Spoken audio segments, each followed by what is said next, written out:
Eu sou Gabriela Vieira e este é o MIP em Dia, o seu podcast sobre manejo integrado de pragas, atual e objetivo, como ele deve ser.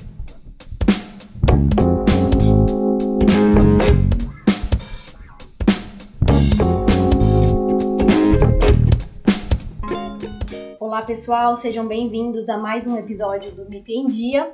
Estamos começando o nosso 18º episódio, então são 18 semanas de criação de conteúdo aqui para vocês, de divulgação, de informações técnico-científicas. Espero que vocês estejam gostando. E hoje nós vamos falar sobre o mecanismo de busca hospedeira em insetos.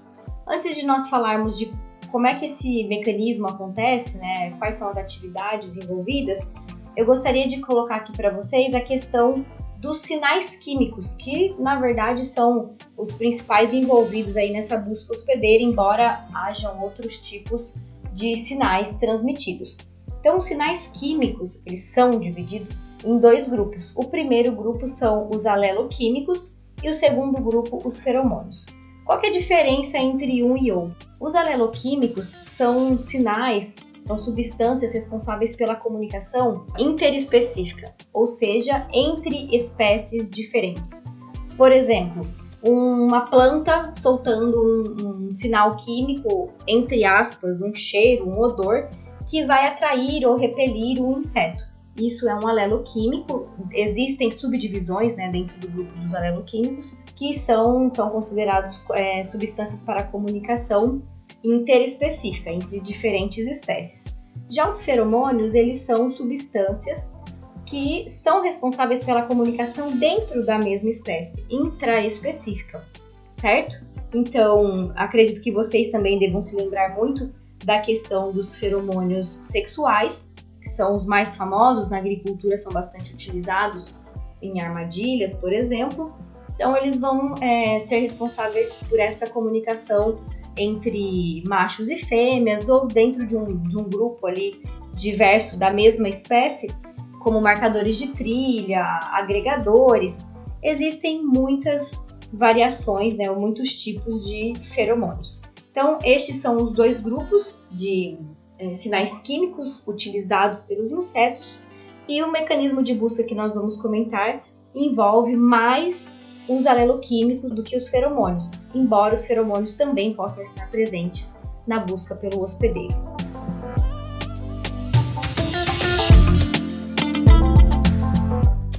Bom, é importante a gente se lembrar, então, que no processo de busca pelo hospedeiro, primeiro, o inseto ele sempre vai buscar o hospedeiro mais adequado para ele, um hospedeiro nutricionalmente viável, que seja bom para o desenvolvimento, para a alimentação, enfim, deste indivíduo.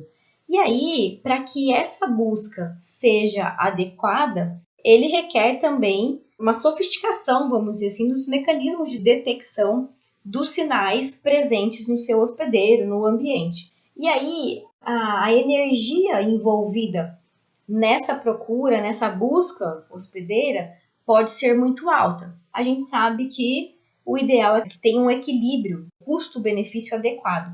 Então, eu preciso equilibrar e não posso gastar muita energia para a busca de um hospedeiro. Ou seja, os insetos precisam traçar caminhos eficazes para gastar a menor quantidade possível de energia na busca do melhor hospedeiro. Vamos imaginar aqui que nós estamos num ambiente e que esse inseto precisa encontrar um hospedeiro que esteja a longas distâncias. Quais os tipos de estímulos que ele pode utilizar para encontrar esse hospedeiro?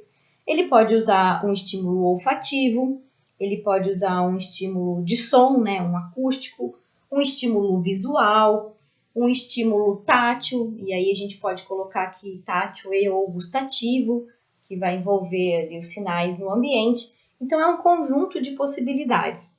Lembrando sempre que os sinais químicos, as moléculas químicas, estão diretamente envolvidas nesses aspectos. Então, pessoal, nessa situação onde há necessidade de eficiência para a busca desse hospedeiro, os compostos químicos voláteis, eles vão adquirir uma importância grande, porque eles possuem principalmente uma alta capacidade de transmissão e durabilidade no ambiente.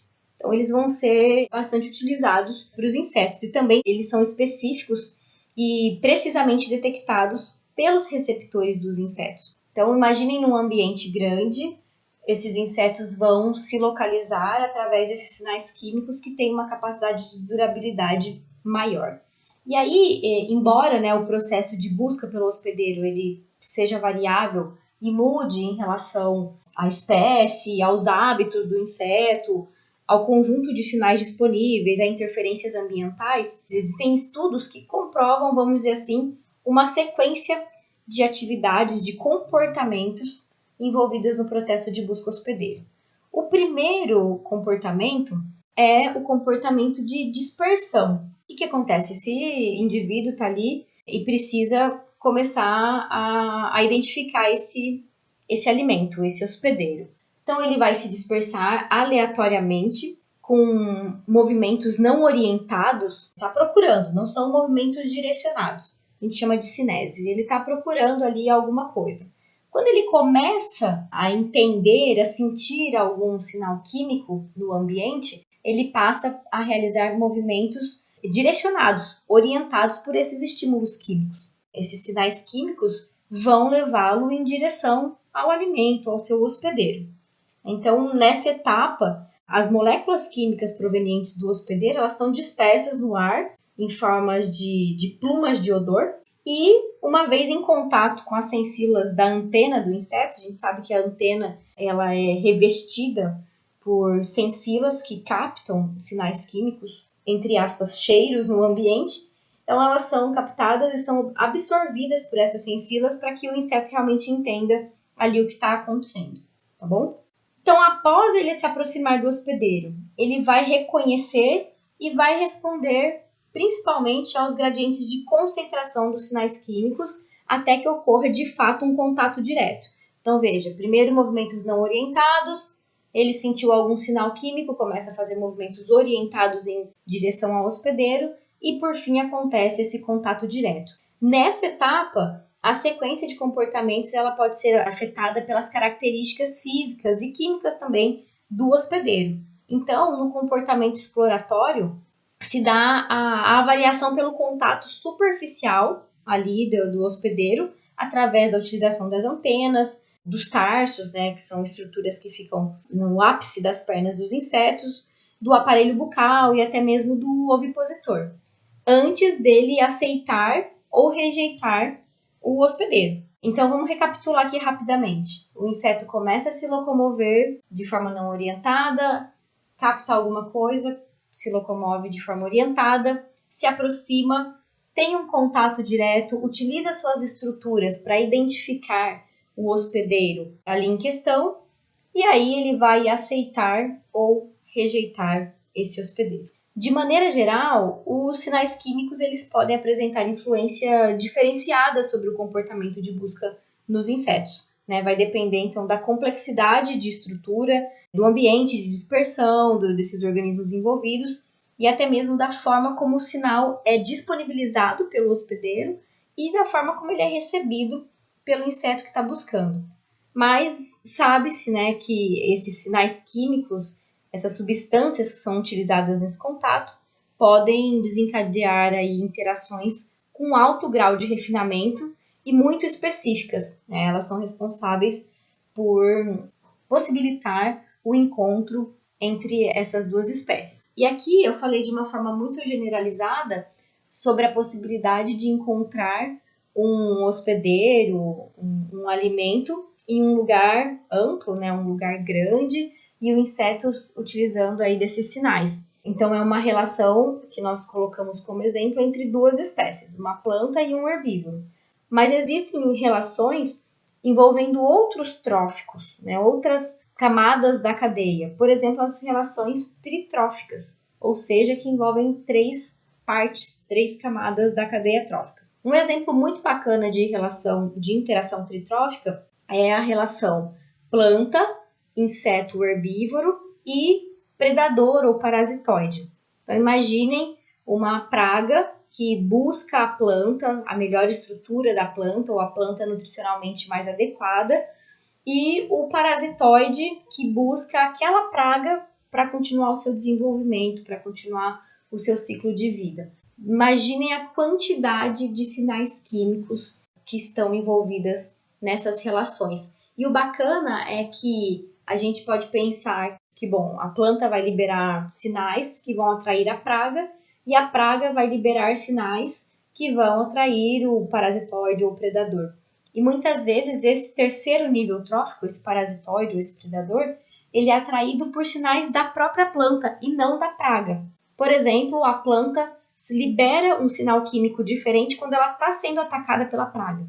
E aí esse sinal químico liberado pela planta vai fazer com que o parasitóide ou predador seja atraído, certo? São realmente muitas as possibilidades de interação, são diferentes tipos, diferentes categorias de infoquímicos que são liberados para que todos esses encontros, né, aconteçam. E é assim, um mundo a ser desbravado.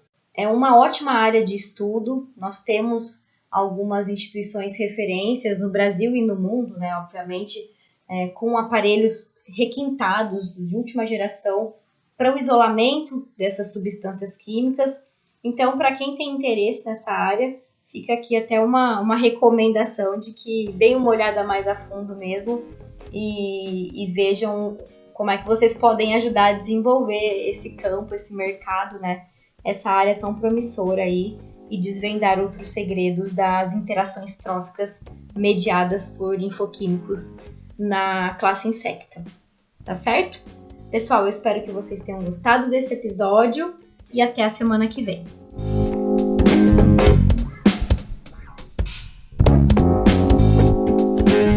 Você ouviu o MIP em Dia.